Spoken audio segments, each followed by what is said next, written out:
നമസ്കാരം പ്രിയ പ്രേക്ഷകരെ, ദേശീയ തലത്തിലെ വാർത്തകൾ, വിശകലനങ്ങൾ, വിശദാംശങ്ങളൊക്കെയായി നേഷൻ ഫസ്റ്റിൻ്റെ മറ്റൊരു എപ്പിസോഡ് കൂടി ഇവിടെ ആരംഭിക്കുകയാണ്. ഞാൻ എസ് ശ്രീകാന്ത്. ഏറ്റവും സുപ്രധാനമായ ഒരു വാർത്ത ഇന്നലെ ജനം TV ബ്രേക്ക് ചെയ്തിരുന്നു. അതായത് ഹിന്ദു ഭീകരവാദം എന്ന ഒരു ടേം കൊണ്ടുവരുന്നതിന് വേണ്ടി കോൺഗ്രസ് ചെയ്തു കൂട്ടിയ കാര്യങ്ങൾ എന്തൊക്കെ എന്ന് ഇന്നലെ ഈ രാജ്യം അറിഞ്ഞു. അതോടൊപ്പം തന്നെ ഈ മുംബൈ ഭീകരാക്രമണം എന്ന് പറയുന്ന ആ കൊടിയ കുറ്റകൃത്യത്തിന് പിന്നിൽ കോൺഗ്രസും ISIയും തമ്മിലുള്ള മാച്ച് ഫിക്സിംഗ് ആയിരുന്നു എന്നാണ് RVS മണി, മുൻ ആഭ്യന്തര അണ്ടർ സെക്രട്ടറി, പറയുകയുണ്ടായത്. ആ വാർത്തയും ജനം TV-യാണ് നിങ്ങളിലേക്ക് എത്തിച്ചത്. മറ്റൊരു മാധ്യമവും ആ വാർത്തയിൽ തൊടുകയോ അതുമായി ബന്ധപ്പെട്ട ചർച്ചകളിലേക്ക് പോവുകയോ ചെയ്തില്ല എന്നുള്ളത് അങ്ങേയറ്റം ലജ്ജിപ്പിക്കുന്ന കാര്യമാണ് എന്ന് പറയാതിരിക്കാനുമാകില്ല. അപ്പോൾ ഇന്നത്തെ വാർത്തയിലേക്ക് കൂടി നമ്മൾ കടക്കുകയാണ്. RVS മണിയുടെ പ്രതികരണത്തിൻ്റെ, RVS മണിയുടെ സ്മിത പ്രകാശിന് നൽകിയ ആ ഇൻ്റർവ്യൂവിൻ്റെ സ്ഫോടനാത്മകമായ മറ്റു വാർത്തകളിലേക്ക് കൂടി പോവുകയാണ്. ഇന്നതിൻ്റെ ഫോളോ അപ്പ് കൂടിയുണ്ട്. അതായത് RVS മണിയുടെ മുൻ ആഭ്യന്തര മന്ത്രാലയ അണ്ടർ സെക്രട്ടറിയുടെ കൂടുതൽ വെളിപ്പെടുത്തലുകൾ പുറത്ത് എന്നതാണ് വരുന്ന വാർത്ത. 2011 26-ാം തീയതി, അതായത് നവംബർ മാസത്തിൽ നടന്ന മുംബൈ ഭീകരാക്രമണവുമായി ബന്ധപ്പെട്ട് തീരസംരക്ഷണ സേന ഭീകരരുടെ ബോട്ട് കണ്ടെത്തിയിരുന്നെങ്കിലും വേണ്ട നിരീക്ഷണം നടത്തിയില്ല എന്ന് മാത്രമല്ല അവരോട് അത് ശ്രദ്ധിക്കേണ്ടതില്ല എന്ന നിർദ്ദേശമെത്തി എന്നാണ് അദ്ദേഹം ചൂണ്ടിക്കാണിക്കുന്നത്. RVS മണി ചൂണ്ടിക്കാണിക്കുന്നത് അവരെ പിന്തുടർന്ന് നിരീക്ഷിക്കാൻ, ഈ ഭീകരരുടെ ബോട്ട് കണ്ടെത്തിയെങ്കിലും അതിനെ പിന്തുടർന്ന് നിരീക്ഷിക്കുന്നതിനോ അതിലാര് എന്നൊക്കെ പരിശോധിക്കുന്നതിനോ ഉള്ള നിർദ്ദേശം അവർക്കുണ്ടായില്ല എന്നും ആ നിരീക്ഷണം അവസാനിപ്പിക്കാനാണ് അവർക്ക് നിർദ്ദേശം കിട്ടിയത് എന്നുമാണ് RVS മണിയുടെ സ്ഫോടനാത്മകമായ വെളിപ്പെടുത്തൽ ഇപ്പോൾ പുറത്തു വരുന്നത്. ആരാണ് അന്ന് തീരസംരക്ഷണ സേനയുടെ കോസ്റ്റ് ഗാർഡിന്റെ ആ സംഘത്തിന് ഈ നിരീക്ഷണം അവസാനിപ്പിക്കാൻ നിർദ്ദേശം നൽകിയത് എന്ന് കോൺഗ്രസും അന്നത്തെ കോസ്റ്റ് ഗാർഡിന്റെ ചുമതലയുണ്ടായിരുന്ന വ്യക്തി ആരായിരുന്നാലും അദ്ദേഹവും പറഞ്ഞേ തീരൂ ഈ രാജ്യത്തോട്. 2, ബോട്ട് അതിന്റെ കഴിഞ്ഞ് തൊട്ടടുത്തത് അദ്ദേഹം പോകുന്നത് ഭീകരാക്രമണം നടന്ന സ്ഥലത്തേക്ക് NSG വിന്യാസം ഏകദേശം 2 മണിക്കൂർ വൈകിപ്പിച്ചു എന്നാണ് പറയുന്നത്. അതായത് നാഷണൽ സെക്യൂരിറ്റി ഗാർഡ്സിനെ മുംബൈയിലേക്ക് വിന്യസിക്കുന്നതിന് 2 മണിക്കൂർ വൈകിപ്പിച്ചു എന്ന് അദ്ദേഹം പറയുന്നു. അത് ബോധപൂർവമായ വൈകിപ്പിക്കലായിരുന്നു എന്നാണ് RVS മണിയുടെ വാദം. അങ്ങനെയെങ്കിൽ ആരാണ് NSG പോലെ ഒരു ഓർഗനൈസേഷന്റെ, ഈ രാജ്യത്തിന്റെ സൈനിക സംഘത്തെ അവിടേക്ക് എത്താതിരിക്കാൻ, പരമാവധി നാശനഷ്ടം മുംബൈയിൽ ഈ ഭീകരർക്ക് വരുത്താൻ അവസരമൊരുക്കി കൊടുത്തത് എന്ന് കോൺഗ്രസ് പറഞ്ഞേ തീരൂ, പറയാതെ കോൺഗ്രസിനെ വിടരുത് എന്ന് തന്നെയാണ് ഈ ഘട്ടത്തിൽ പറയാനുള്ളത്.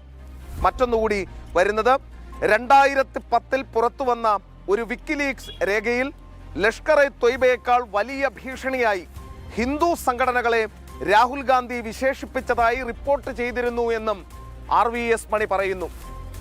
മിസ്റ്റർ രാഹുൽ ഗാന്ധി, നിങ്ങൾ ഈ രാജ്യത്ത്, നിങ്ങൾ ഇടയ്ക്ക് പറയുന്നത് കേൾക്കാം, നിങ്ങൾ പൂണൂൽ ധരിച്ച ബ്രാഹ്മണനാണ്, ചില സ്ഥലങ്ങളിൽ നിങ്ങൾ തൊപ്പി വെച്ച മുസ്ലിം ആകുന്നുണ്ട്, ചില സ്ഥലത്ത് നിങ്ങൾ കുരിശ് വരയ്ക്കുന്ന ക്രിസ്ത്യാനിയാകുന്നുണ്ട്. നിങ്ങൾ ഈ ജനങ്ങളെ എങ്ങനെ വേണമെങ്കിലും പറ്റിച്ചോളൂ, പക്ഷേ ഈ നാട്ടിലെ ഭൂരിപക്ഷം വരുന്ന ഹിന്ദു സമൂഹത്തെ, ഹിന്ദു വിഭാഗങ്ങളെ ലഷ്കർ-ഇ-ത്വയ്ബയേക്കാൾ വലിയ ഭീകരവാദികളാക്കി, ഭീകര സംഘടനകളാക്കി മുദ്രകുത്താൻ നിങ്ങൾ ശ്രമിച്ചു എന്ന് 2010 വിക്കിലീക്സ് രേഖകൾ റിപ്പോർട്ട് ചെയ്തു എന്നാണ് RVS മണി പറയുന്നത്. എത്രത്തോളം കുടില ബുദ്ധിയാണ് നിങ്ങൾ, എത്രത്തോളം ഹിന്ദു വിരുദ്ധനാണ് നിങ്ങൾ എന്നാണ് ഇത് സൂചിപ്പിക്കുന്നത്. നിങ്ങൾക്ക് കീഴിൽ, നിങ്ങളുടെ മാതാവ് സോണിയാഗാന്ധിക്ക് കീഴിൽ ഇവിടുത്തെ ഹിന്ദു ജനവിഭാഗം അതിജീവിച്ചു എന്ന് പറയുന്നത് അത്ഭുതം എന്ന് മാത്രമേ പറയാനുള്ളൂ. അത്രയേറെ ക്രൂരമായാണ് നിങ്ങൾ ഇവിടുത്തെ ഹിന്ദു വിഭാഗങ്ങളെ വേട്ടയാടിയത് എന്ന വാർത്തയാണ് ഇപ്പോൾ പുറത്തു വരുന്നത്. മറ്റു വാർത്തകൾ കൂടി അതോടൊപ്പമുണ്ട്. പാകിസ്ഥാൻ ക്രിക്കറ്റ് ടീമിലെ ചില താരങ്ങളും പ്രതിനിധി സംഘാംഗങ്ങളും ഇന്ത്യയിലെത്തുമ്പോൾ മയക്കുമരുന്ന് കടത്തിൽ ഏർപ്പെട്ടു എന്നാണ് അദ്ദേഹം പറയുന്നത്. പരിശീലകനായിരുന്ന ബോബ് വൂൾമർ ഈ വിഷയം ചൂണ്ടിക്കാട്ടിയതിന് പിന്നാലെ ദുരൂഹ സാഹചര്യത്തിൽ അദ്ദേഹം കൊല്ലപ്പെട്ടു എന്നും RVS മണി പറയുന്നു. അന്നത്തെ കാലത്ത് ഭീകരാക്രമണങ്ങൾക്ക് ധനസഹായം ലഭിച്ചതിൽ ഒരു ഭാഗം ഈ മയക്കുമരുന്ന് ശൃംഖലയിലൂടെ ആയിരുന്നു എന്നാണ് അദ്ദേഹം ചൂണ്ടിക്കാണിക്കുന്നത്. ഇന്നും ISI പഞ്ചാബ്, ജമ്മു കശ്മീർ തുടങ്ങിയ അതിർത്തി സംസ്ഥാനങ്ങളിലേക്ക് മയക്കുമരുന്ന് കടത്തിവിട്ട് യുവാക്കളെ ഈ പല വഴിക്ക് അവരെ കൂടുതൽ മോശപ്പെട്ട വഴിയിലേക്ക് നയിക്കാൻ ശ്രമിക്കുന്നു ISI എന്നതും അദ്ദേഹം മുൻ ആഭ്യന്തര അണ്ടർ സെക്രട്ടറി കൂടിയായ RVS മണി വ്യക്തമാക്കുന്നു. ഒന്ന് ആലോചിച്ചു നോക്കൂ, ഈ കോൺഗ്രസ് ആണ് കഴിഞ്ഞ 60 കൊല്ലം നമ്മളെ ഭരിച്ചത്. ഇന്ദിരാഗാന്ധിക്കും രാജീവ് ഗാന്ധിക്കും നരസിംഹറാവുവിനും ഒക്കെ ശേഷം പിന്നീട് മൻമോഹൻ സിംഗ് വന്ന സമയത്ത് സോണിയാഗാന്ധിയും രാഹുൽ ഗാന്ധിയും ഒക്കെ ചേരുന്ന കമ്പനി കിച്ചൺ ക്യാബിനറ്റ്, അവരുടെ ആ കുടുംബം ആണ് ഈ രാജ്യത്തെ ഭരിച്ചത്. ഹിന്ദു വിരുദ്ധനായിരുന്നു, ലക്ഷണമൊത്ത ഹിന്ദു വിരുദ്ധനായിരുന്നു രാഹുൽ ഗാന്ധി എന്നാണ് വാർത്തകൾ പുറത്തു വരുന്നത്. അവിടെ ഈ ഭീകരരെ കണ്ടെത്തിയപ്പോൾ അവരെ നിരീക്ഷിക്കാതെ വിടാൻ നിർദ്ദേശം തീരസംരക്ഷണ സേനയ്ക്ക് എത്തി എന്നാണ് അണ്ടർ സെക്രട്ടറി പറയുന്നത്. NSC ഈ സ്ഥലത്തേക്ക് എത്തുന്നത് വൈകിപ്പിച്ചു എന്നാണ് ചൂണ്ടിക്കാണിക്കുന്നത് മുൻ അണ്ടർ സെക്രട്ടറി. ഈ കോൺഗ്രസ് എന്ന സംഘടന ഈ രാജ്യത്തെ ശിഥിലമാക്കാൻ, ഈ രാജ്യത്തെ ഹിന്ദു വിഭാഗങ്ങളെ തകർത്ത് തരിപ്പണമാക്കാൻ എന്തൊക്കെ പണിയെടുത്തു എന്നുള്ളത് ഓരോ വാർത്തകൾ പുറത്തു വരുമ്പോൾ ഞെട്ടിവിറയ്ക്കുകയല്ലാതെ മറ്റ് വഴികളില്ല. രാഹുൽ തിരിച്ചു വരുമ്പോൾ പാർലമെന്റിൽ ഇക്കാര്യം ഉന്നയിക്കപ്പെടും. ഈ ജൂലൈ 21 മുതൽ പാർലമെന്റ് സമ്മേളനം ആരംഭിക്കുകയാണ്. അപ്പോൾ BJP ഈ വിഷയം സജീവ ചർച്ചയാക്കി മാറ്റുകയും ചെയ്യുന്നുണ്ട്. പ്രിയ പ്രേക്ഷകരെ, ആ വാർത്തയിലേക്ക് എത്തുമ്പോൾ കുറച്ച് സമയമെടുക്കാതിരിക്കാൻ കഴിയില്ല. കഴിഞ്ഞ ദിവസം ആ വാർത്ത കുറച്ച് കൂടുതലായി പറഞ്ഞപ്പോൾ അത് വലിച്ചു നീട്ടണ്ട എന്നാരൊക്കെയോ കമന്റ് ചെയ്തത് കണ്ടു. പക്ഷേ പറഞ്ഞേ പോകൂ എന്നുള്ളതാണ് വസ്തുത. ഇഷ്ടപ്പെടാത്ത ആരെങ്കിലും ഉണ്ടെങ്കിൽ അവരോടുകൂടിയാണ്. ഒരു മാധ്യമം പോലും, കേരളത്തിലെ ഒരു മലയാള മാധ്യമം പോലും ഈ വാർത്ത റിപ്പോർട്ട് ചെയ്യില്ല എന്ന് ഞങ്ങൾക്കറിയാം. അതിനാൽ ഈ വാർത്ത എത്ര ഇഷ്ടപ്പെട്ടില്ലെങ്കിലും പറഞ്ഞേ പോകൂ. അപ്പോൾ മറ്റു വാർത്തകളിലേക്ക് പോവുകയാണ്. ഉത്തർപ്രദേശിലെ സൊനൌലി ഇന്ത്യ നേപ്പാൾ അതിർത്തിയിൽ പിടിയിലായ ജോർദാൻ ബ്രൗൺ CIA ചാരൻ ആണെന്ന സംശയം ബലപ്പെടുന്നു എന്നതാണ് വാർത്ത. ഇന്നലെ ഒരു അമേരിക്കൻ പൗരനെ ഈ സൊനൌലിയിൽ വെച്ച് അറസ്റ്റ് ചെയ്യുകയുണ്ടായി. അയാൾ അമേരിക്കൻ ചാരസംഘടനയുടെ അംഗമാണ്, ചാരനാണ് എന്ന വാർത്തയാണ് ഇപ്പോൾ പുറത്തു വരുന്നത്. അങ്ങനെ സംശയം ബലപ്പെടുന്നു എന്നതാണ് കിട്ടുന്ന വിവരം. ചോദ്യം ചെയ്യലിൽ പരസ്പര വിരുദ്ധമായ കാര്യങ്ങളാണ് ഇയാൾ പറയുന്നത് എന്ന് വ്യക്തമാകുന്നുണ്ട്. പിടിയിലാകുന്നതിന് മുൻപ് 2 ഫോണുകൾ ഇയാൾ നശിപ്പിച്ചതായി ഇതിനോടകം കണ്ടെത്തിയിട്ടുണ്ട്. ചാരനല്ലെങ്കിൽ, സത്യസന്ധനാണെങ്കിൽ ഇയാൾ എന്തിനാണ് ഈ ഫോൺ നശിപ്പിച്ച് കളയുന്നത്? ഒരു Chinese passport, Nepal currency, AI translator ഉപകരണം എന്നിവ ഇയാളിൽ നിന്നും പിടികൂടിയിട്ടുണ്ട് എന്നും പോലീസ് വ്യക്തമാക്കുന്നു. അടുത്തിടെ അമേരിക്കൻ ഡ്രോൺ വിദഗ്ധനും കൂലിപ്പടയാളിയുമായ മാത്യു വാൻഡൈക്കിനെ മണിപ്പൂരിലെ വിഘടനവാദികൾക്ക് ആയുധ പരിശീലനം നൽകുന്നതിനിടെ NIA അറസ്റ്റ് ചെയ്തിരുന്നു. ഈ CIA ചാരന്മാർക്ക് ഭാരതത്തിൽ എന്താണ് കാര്യം? ഈ സൊനൌലി എന്ന് പറയുന്നത് ഈ ചാരന്മാരുടെ, വിദേശ ചാരന്മാരുടെ ഒരു ഹൈവേ എന്ന് വേണമെങ്കിൽ പറയാം. നേപ്പാൾ വഴിയുള്ള ഓപ്പറേഷൻസ്, ഭാരതത്തിലേക്കുള്ള ഓപ്പറേഷൻസിൻ്റെ ഒരു കേന്ദ്രമാണ് ഈ സൊനൌലി എന്ന് പറയുന്നത്. ഈ സൊനൌലി എത്രയും വേഗം അടയ്ക്കേണ്ട സാഹചര്യത്തിലേക്കാണ് പോയി എത്തുന്നത്. ഇയാൾ കടന്നു വന്നത് നമ്മുടെ സീ റൂട്ടിലൂടെയാണ് എന്നാണ് ഇപ്പോൾ തെളിഞ്ഞിട്ടുള്ളത്. അങ്ങനെയെങ്കിൽ നമ്മുടെ ഈ സീ റൂട്ടുമായി ബന്ധപ്പെട്ട നമ്മുടെ അവിടുത്തെ ശക്തി ദൗർബല്യങ്ങൾ പരിശോധിക്കാൻ ഇയാൾ ശ്രമിച്ചിട്ടുണ്ടോ എന്ന സംശയവും ബലപ്പെടുകയാണ്. ഞാൻ നേരത്തെ പിടിയിലായ മാത്യു വാൻഡൈക്ക് ഈ അടുത്തിടെ ഒരു ആവശ്യം കോടതി മുമ്പാകെ വെച്ചിരുന്നു. ഭാരതത്തിലെ എരിവ് കൂടുതലുള്ള ഭക്ഷണം കഴിച്ച് മടുത്തു, ജയിലിൽ ഭക്ഷണം ഉണ്ടാക്കാൻ അനുവദിക്കണം എന്ന് പറഞ്ഞിരുന്നു. അപ്പോൾ ഈ വാൻഡൈക്കിന് ഈ പൊറോട്ട ചുടുമ്പോൾ അല്ലെങ്കിൽ ചപ്പാത്തി ചുടുമ്പോൾ കൂടെ മാവ് കുഴയ്ക്കാൻ ഒരാളെ കൂടി കിട്ടിയിരിക്കുകയാണ്. നമ്മുടെ ഏജൻസികൾ അതിശക്തമായ നിരീക്ഷണത്തിലൂടെ ഇയാളെ പിടികൂടി എന്ന് വേണം മനസ്സിലാക്കേണ്ടത്. CIA ചാരന്മാർക്ക് ഭാരതത്തിൽ എന്താണ് കാര്യം? ഇത് അടുപ്പിച്ചടുപ്പിച്ചുണ്ടാകുന്നുണ്ട്. ശ്രീനഗറിൽ നിന്നും ഒരാൾ പിടിയിലായിരുന്നു, അതോടൊപ്പം ബംഗളൂരുവിൽ നിന്നും മറ്റൊരാൾ പിടിയിലായിരുന്നു. ഇവരെല്ലാം അമേരിക്കൻ പശ്ചാത്തലമുള്ളവർ കൂടിയാണ്. അവർക്ക് ഭാരതത്തിൽ എന്താണ് കാര്യം?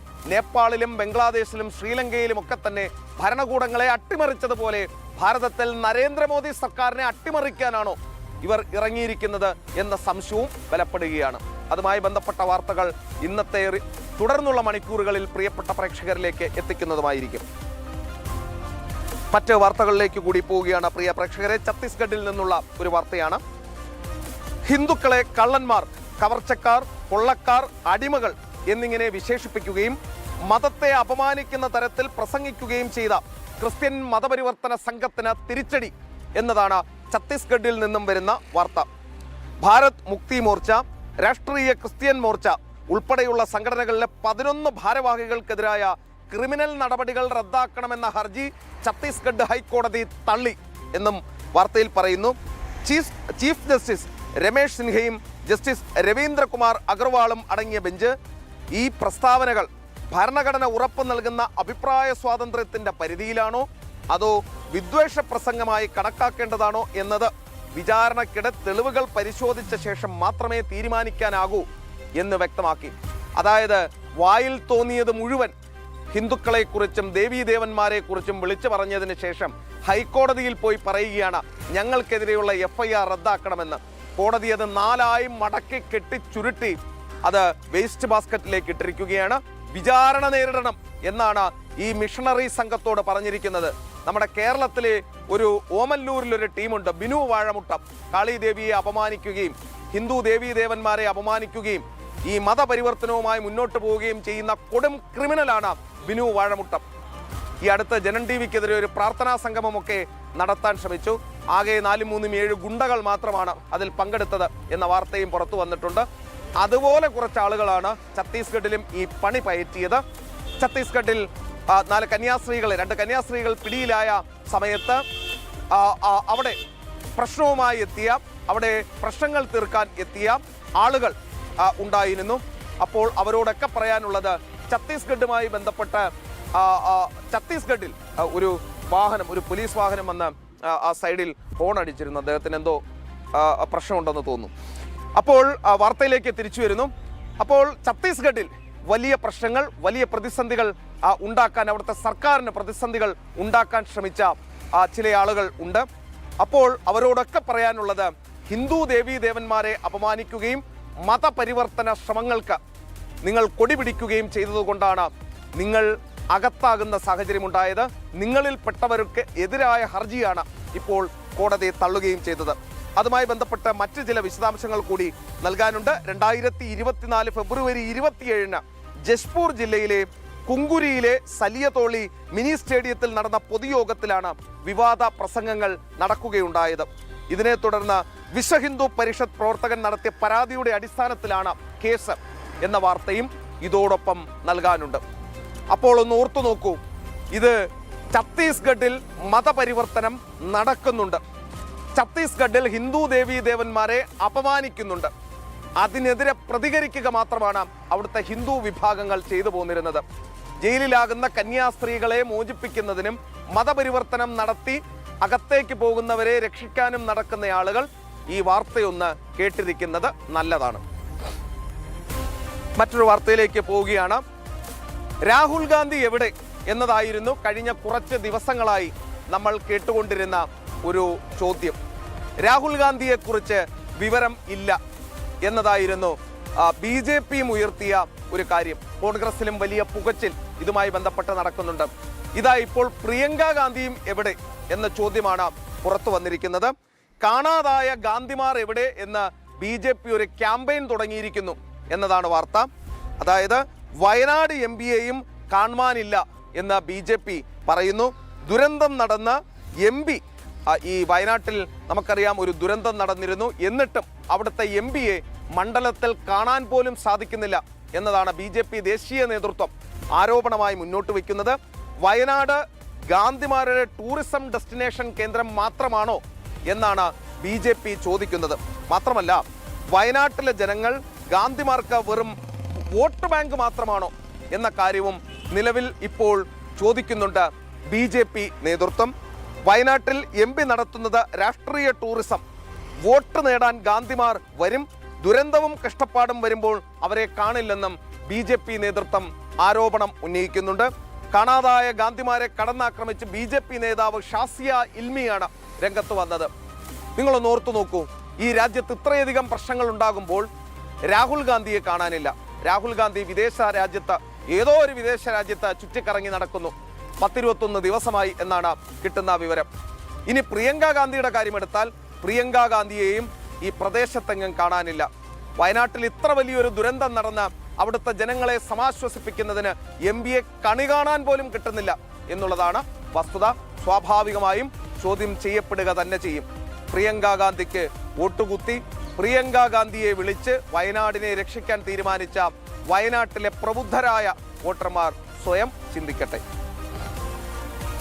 മറ്റൊരു വാർത്തയിലേക്ക് പോവുകയാണ്. എയർ ഇന്ത്യയുമായി ബന്ധപ്പെട്ടാണ്. കൃത്യനിഷ്ഠയുടെ കാര്യത്തിൽ ലോകത്തെ 4ാമത്തെ വിമാന കമ്പനിയായി എയർ ഇന്ത്യ എന്നതാണ് ഒരു വാർത്ത. ഏവിയേഷൻ അനലിറ്റിക്സ് സ്ഥാപനമായ സിറിയത്തിന്റെ റിപ്പോർട്ട് പ്രകാരമാണ് എയർ ഇന്ത്യ 4ാം സ്ഥാനം കൈവരിച്ചത്. ജൂണിൽ ട്രാക്ക് ചെയ്ത 15,135 സർവീസുകളിൽ 86% സർവീസുകളും സമയത്ത് തന്നെ ലാൻഡ് ചെയ്തു എന്ന് വ്യക്തമാക്കുന്നു. അതോടൊപ്പം തന്നെ 86% വിമാനങ്ങൾ കൃത്യസമയത്ത് പുറപ്പെട്ടു എന്നും വ്യക്തമാക്കുന്നുണ്ട്. 99.7% എയർ ഇന്ത്യയുടെ കംപ്ലീഷൻ ഫാക്ടർ എന്നാണ് പറയുന്നത്. ഡൽഹി, മുംബൈ വിമാനത്താവളങ്ങളെ കേന്ദ്രീകരിച്ചുള്ള ഹബ് ആൻഡ് സ്പോക്ക് മാതൃകയിലാണ് എയർ ഇന്ത്യ പ്രവർത്തിക്കുന്നത്. അതിവേഗ വികസനത്തിന്റെ ഭാഗമായി ലോകത്തിലെ ഏറ്റവും വലിയ ഫ്ലീറ്റ് നവീകരണ പദ്ധതികളിൽ ഒന്നാണ് എയർ ഇന്ത്യ നടപ്പാക്കുന്നത്. 600 പുതിയ എയർബസ്, ബോയിങ് വിമാനങ്ങൾക്കാണ് എയർ ഇന്ത്യ ഓർഡർ നൽകിയിട്ടുള്ളത്. നിലവിലുള്ള വിമാനങ്ങളും നവീകരിച്ച് വരികയാണ്. ഇതിലെ പ്രധാന വാർത്ത കൃത്യനിഷ്ഠയുടെ കാര്യത്തിൽ എയർ ഇന്ത്യ 4ാം സ്ഥാനത്ത് ലോക റാങ്കിങ്ങിൽ എന്നാണ് പറയുന്നത്. എവിടെയോ എന്തോ ഒരു തകരാറ് പോലെ തോന്നുന്നുണ്ട്. കാരണം ഞാനും എയർ ഇന്ത്യയിൽ യാത്ര ചെയ്തിട്ടുണ്ട്. തിരുവനന്തപുരത്തു നിന്നും വരുമ്പോൾ എയർ ഇന്ത്യയിൽ ഒരു 40-45 മിനിറ്റൊക്കെ താമസിച്ചാണ് വരാറുള്ളത്. കൃത്യനിഷ്ഠയുടെ കാര്യത്തിൽ ഇത്രയും കൃത്യതയില്ലാത്ത ഒരു സർവീസ് എൻ്റെ ജീവിതത്തിൽ കണ്ടിട്ടില്ല എന്നുള്ളതാണ് വസ്തുത. 2, അത് എയർ ഇന്ത്യ നമ്മുടെയൊക്കെ ഒരു വികാരമാണ്, എങ്കിലും പറയാതിരിക്കാനാകില്ല. കാരണം ഞാനിത് പറഞ്ഞാൽ പ്രേക്ഷകർ പോലും ചിലപ്പോൾ എന്നെ കൈവച്ചെന്നിരിക്കും. ഈ അടുത്ത് ഞങ്ങളുടെ ഡയറക്ടർ കൂടിയായ KT കൃഷ്ണകുമാർ, അദ്ദേഹം തന്നെ എയർ ഇന്ത്യക്കെതിരെ പരാതി കൊടുത്ത്, ഈ വൈകിയതിനെതിരെ പരാതി കൊടുത്ത് അദ്ദേഹത്തിന് റീഫണ്ട് കിട്ടിയ സാഹചര്യം ഉണ്ടായിട്ടുണ്ട്. അപ്പോൾ കൃത്യനിഷ്ഠ പാലിക്കുന്ന എയർലൈനുകളുടെ കാര്യത്തിൽ ലോകത്ത് 4ാമത് എന്ന് എയർ ഇന്ത്യയെക്കുറിച്ച് വാർത്ത വരുമ്പോൾ എയർ ഇന്ത്യ നമ്മുടെ എല്ലാം ഒരു വികാരമാണെങ്കിലും പറയാതിരിക്കാനാകില്ല. അതിൽ എന്തോ ഒരു അസ്വാഭാവികത തോന്നുന്നു. വാർത്തയായതുകൊണ്ട് പറഞ്ഞു പോയതാണ്. എവിടെയോ എന്തോ ഒരു തകരാറ് ഇക്കാര്യത്തിൽ ഉണ്ട്. മറ്റൊരു വാർത്തയിലേക്ക് പോവുകയാണ് പ്രിയ പ്രേക്ഷകരെ. അയോധ്യയുമായി ബന്ധപ്പെട്ട ഒരു വാർത്തയാണ്. അയോധ്യയിലെ രാമക്ഷേത്ര സംഭാവന മോഷണ വിവാദം തുടരുന്നതിനിടെ ക്ഷേത്രത്തിന്റെ ഭരണ നിർവഹണത്തിന് നേതൃത്വം നൽകാൻ ചീഫ് എക്സിക്യൂട്ടീവ് ഓഫീസർ തസ്തികയിലേക്ക് ആളുകളെ ക്ഷണിച്ചിരിക്കുകയാണ്. നിലവിൽ ഇപ്പോൾ ഈ trust chief executive officer CEO, നേരത്തെ CEOയെ നിയമിക്കും, അതിനായി ബൈലോ ഭേദഗതി ചെയ്യും എന്നൊക്കെയുള്ള വാർത്തകൾ പുറത്തു വരികയും ചെയ്തിരുന്നു. അപ്പോഴാണ് ഇപ്പോൾ അവർ ചീഫ് എക്സിക്യൂട്ടീവ് ഓഫീസറെ ക്ഷണിച്ചിരിക്കുന്നത് തസ്തികയിലേക്ക്. അപേക്ഷ സമർപ്പിക്കാനുള്ള അവസാന തീയതി ഈ ജൂലൈ 18 ശനിയാഴ്ച വൈകിട്ട് 4 മണിയായി നിശ്ചയിച്ചിട്ടുണ്ട്. ട്രസ്റ്റ് പുറത്തിറക്കിയ വിജ്ഞാപന പ്രകാരം അപേക്ഷകർക്ക് അംഗീകൃത സർവകലാശാലയിൽ നിന്നുള്ള ബിരുദം ഉണ്ടായിരിക്കണം എന്ന് പറയുന്നു. വലിയ പൊതുമേഖലാ സ്ഥാപനങ്ങൾ, സർക്കാർ വകുപ്പുകൾ, പൊതുസ്ഥാപനങ്ങൾ അല്ലെങ്കിൽ വിവിധ കമ്പനികളിൽ മാനേജീരിയൽ തസ്തികയിൽ കുറഞ്ഞത് 20 വർഷത്തെ പ്രവൃത്തി പരിചയം വേണം എന്ന കാര്യവും ഇതോടൊപ്പം ട്രസ്റ്റ് നിർബന്ധമാക്കുന്നുണ്ട്. അപ്പോൾ ഒരു ആരോപണം ഉയർന്നതിന് പിന്നാലെ ഒരു SIT രൂപീകരിച്ചു. 8 പേരെ അറസ്റ്റ് ചെയ്തു. ട്രസ്റ്റിന്റെ തലപ്പത്തുണ്ടായിരുന്ന ആളുകളെ അടക്കം മാറ്റി. ഏറ്റവും ഒടുവിൽ സുതാര്യത ഉറപ്പാക്കാൻ ഈ മേഖലയിൽ മാനേജീരിയൽ തസ്തികയിൽ പ്രവർത്തിച്ച് പരിചയമുള്ള വ്യക്തികളെ തെരഞ്ഞെടുത്ത് അവരെ CEO ആക്കാനും തീരുമാനിച്ചിരിക്കുന്നു. യോഗി ആദിത്യനാഥ് നേതൃത്വം നൽകുന്ന ഒരു സർക്കാർ, സുശക്തമായ സർക്കാർ, ഉത്തർപ്രദേശിൽ ഉള്ളിടത്തോളം ഇത്തരം കാര്യങ്ങളിൽ വിട്ടുവീഴ്ച ഉണ്ടാകില്ലെന്നും ഭയക്കേണ്ടതില്ലെന്നും നേരത്തെ തന്നെ ഞാൻ പറഞ്ഞിരുന്നു. അപ്പോൾ അതാണ് ഉത്തർപ്രദേശിൽ സംഭവിച്ചുകൊണ്ടിരിക്കുന്നത്. അപ്പോൾ കാര്യങ്ങൾ നല്ല രീതിയിൽ പോകട്ടെ. ഇത് കേൾക്കുന്ന കേരളത്തിലെ VD സതീശൻ സർക്കാരിനോടാണ് കഴിഞ്ഞ സർക്കാരിൻ്റെ കാലത്ത് കട്ടളപ്പാളിയും ഭഗവാൻ അയ്യപ്പൻ്റെ മേൽക്കൂരയും സകലതും അടിച്ചുകൊണ്ട് പോയവരെക്കുറിച്ച് എന്തെങ്കിലും വിവരം കിട്ടുകയാണെങ്കിൽ ആ കേസ് അന്വേഷിച്ചിരുന്ന SIT ഒന്ന് അറിയിക്കണം. ആ SIT ഇപ്പോൾ മരിച്ച നിലയിലാണ്, ചത്ത നിലയിലാണ് എന്നതാണ് പുറത്തു വരുന്ന വാർത്ത. ഇതിനിടെ കടകംപള്ളി സുരേന്ദ്രൻ ഒരു സ്കൂട്ടറിലൊക്കെ രമേശ് ചെന്നിത്തലയെ കണ്ട ദൃശ്യങ്ങൾ പുറത്തു വന്നിരുന്നു. ആ സ്കൂട്ടർ നയതന്ത്രത്തിൽ ആ അന്വേഷണം മുങ്ങിപ്പോയോ എന്നുകൂടി VD സതീശനും രമേശ് ചെന്നിത്തലയും വ്യക്തമാക്കിയാൽ കൊള്ളാം. പ്രിയ പ്രേക്ഷകരെ, മറ്റൊരു വാർത്തയിലേക്ക് കൂടി പോകുന്നു. കോക്രോച്ച് ജനതാ പാർട്ടിയുടെ ഇന്നത്തെ അവസ്ഥ എന്ത്? അതറിയാൻ പ്രിയ പ്രേക്ഷകർക്ക് എല്ലാവർക്കും താല്പര്യം ഉണ്ടാകും എന്നറിയാം. അത് അവരേതെങ്കിലും തരത്തിൽ വലിയ വിജയം കൈവരിച്ചതുകൊണ്ടോ വലിയ ആളുകളായതുകൊണ്ടോ മഹാന്മാരോ ആയതുകൊണ്ടല്ല, നേരെ മറിച്ച് അവരുടെ അവസ്ഥ എന്താണ് എന്ന് മനസ്സിലാക്കാൻ, ഒരുപക്ഷെ സന്തോഷിക്കാൻ വേണ്ടിയായിരിക്കും. അങ്ങനെയുള്ളവർക്ക് കൂടി വേണ്ടിയാണ് ഈ വാർത്ത പറയുന്നത്.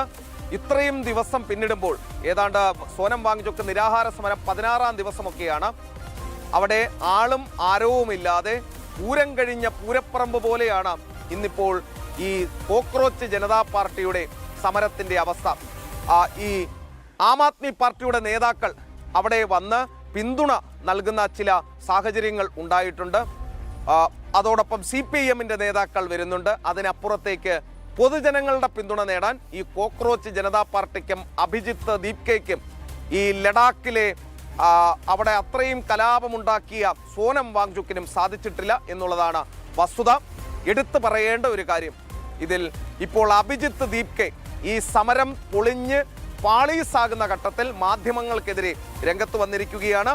സോനം വാങ്ചുക്കിന്റെ നിരാഹാര സമരം കണ്ടില്ലെന്ന് നടിക്കുന്ന മുഖ്യധാരാ മാധ്യമങ്ങൾക്ക് മാപ്പില്ലെന്നാണ് അഭിജിത്ത് ദീപ്കെ പറയുന്നത്.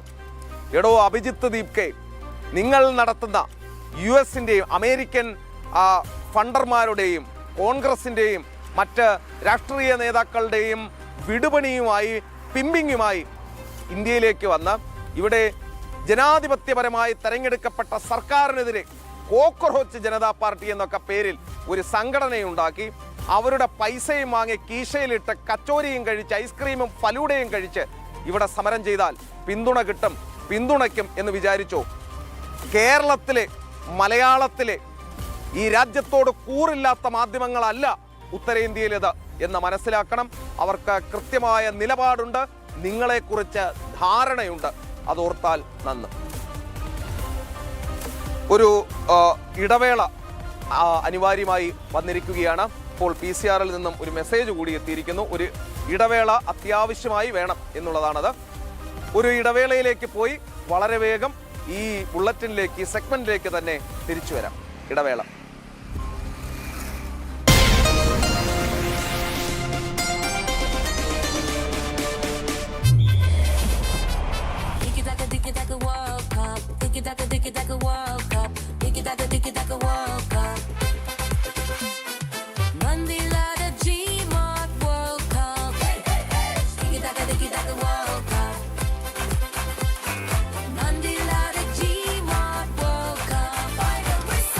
ഗോളടിക്കൂ, ഫുട്ബോൾ സമ്മാനമായി നേടൂ. LED ടിവികൾക്ക് 70% വരെ ഡിസ്കൗണ്ട്. ആഘോഷിക്കൂ ഈ ഫുട്ബോൾ വേൾഡ് കപ്പ് ഗോപുനന്ദിലെ ജിമാർട്ടിനൊപ്പം. നൂറ്റാണ്ടുകൾ നിലനിൽക്കുവാൻ രൂപകൽപ്പന ചെയ്തതുമായ ശക്തമായ TMT ഷ്യാം മാത്രം. Shyam steel flexi strong TMT bar, ശക്തവും വഴങ്ങുന്നതും. TMT ഫ്ലെക്സി സ്ട്രോങ് ഉള്ളപ്പോൾ വീട് എന്നേക്കും ശക്തം.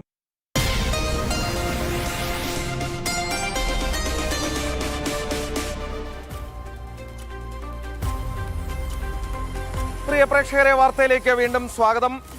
ബംഗ്ലാദേശിൽ നിന്നും വരുന്ന ഒരു വാർത്തയാണ്. ബംഗ്ലാദേശിൽ ഹിന്ദു വേട്ട തുടരുന്നു എന്നതാണ് വാർത്ത.